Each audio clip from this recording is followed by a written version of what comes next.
Good afternoon and welcome to BizTech's Asian Midday Market Watch. Our guest today is Vishnu Varathan, Head of Economics and Strategy at Mizuho Bank.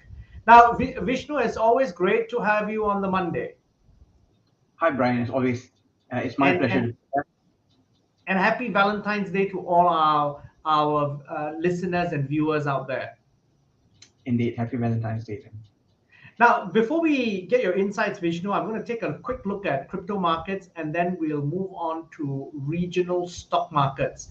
Bitcoin is at 41,948.9. It's down 0.61%. Ethereum is at 2,863.89. It's down 1.83%. Now, looking at regional stock market, we'll start with the Straits Times Index. It is at 3,429.44. It's up 0.01%.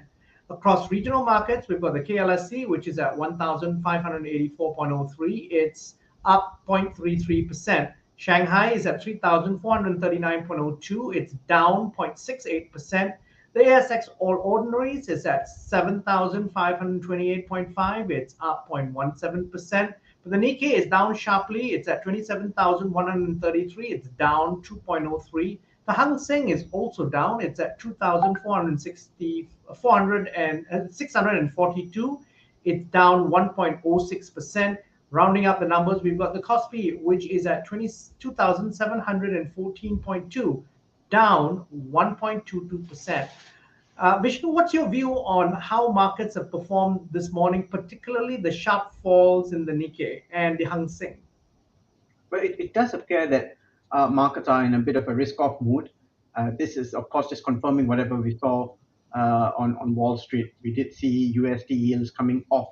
So the 10-year yields, after hitting more than 2% last week, came off sharply. And I think that was a sign of a bit of a risk aversion. Arguably, one might say that markets are just checking their positions, taking profits, so on and so forth. Nevertheless, I think against the backdrop of the obvious Russia-Ukraine, border situation escalating into what appears to be creeping towards close to a conflict position, means that markets are now much rather play it safe and take bets off the table first. Correspondingly, we've also seen oil jump up in response to that. So Vishnu, then with all of these in mind, what are some of the key takes of your morning commentary today? Well, I think we came in saying, look, I mean, markets have been obsessed with what the Fed would do. In fact, so much so that they are rearranging the deck chairs on the Titanic, saying, is it 25, is it 50? Consumer sentiments went down a bit, so on and so forth. So there's a lot of activity going around in trying to second guess what the Fed would do in just 30 days' time. 16th of March, they're meeting for the FOMC meeting. And I think that the excitement, or rather the apprehension, is around whether it's 25, 50, what kind of signaling you'll get. But now we've got, they've got markets blindsided. It's actually, that's the wrong use of the term. We've always been aware of that, swirling around. But the fact that both Russia and US have gotten their diplomats out of Kiev means that now the Ukraine situation looks somewhat more terse.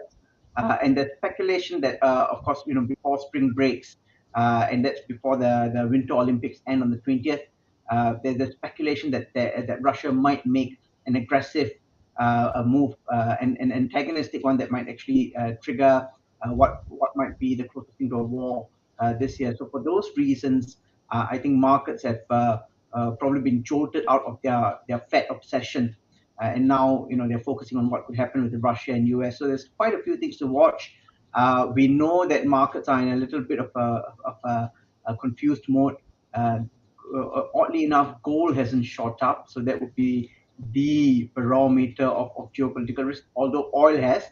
We also notice euro has dropped, and that's a sign that a Russia conflict that raises energy prices could be more detrimental to Europe than it is to the US because of the energy dependence. So a lot of things are going on now, and I think markets are trying to square that with central banks that could still tighten into what could be very difficult global situation. So we're trying to squeeze a square peg into a round hole, and I think that's the problem with the markets today.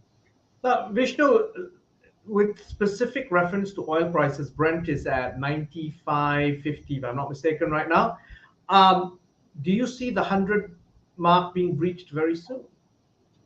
But I think there's really no barrier for oil to escalate further. Especially if we see troop activity at the border of Ukraine stepping up, and I think that really is perhaps not worth speculating over. The question is how would the dynamics then play out, and whether U.S. onshore supply can and as well as the other members of the OPEC plus, which of course conspicuously includes Russia, whether the Middle Eastern countries, particularly Saudi, can step up and quell oil prices. Not that remains the far bigger question for us. And the trouble is there's really no clarity around that at this point of time. So I think that's probably why markets are more likely to be nervous.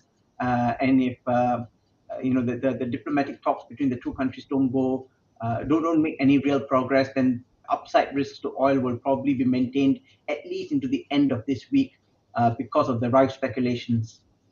Now, final question, Vishnu. What key events and data points that we should be watching out this week that could potentially move markets? I think it's all geopolitics at center stage. But moving beyond that, markets would want to still distract themselves. It's a bit like playing with your iPhone at work with things like the FOMC minutes.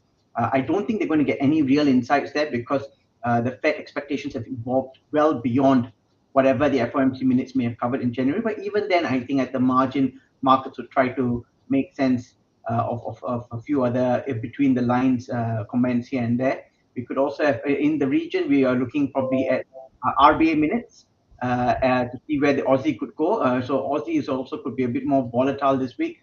And we've got the BSP meeting. So the Philippine Central Bank, they have indicated they will not move.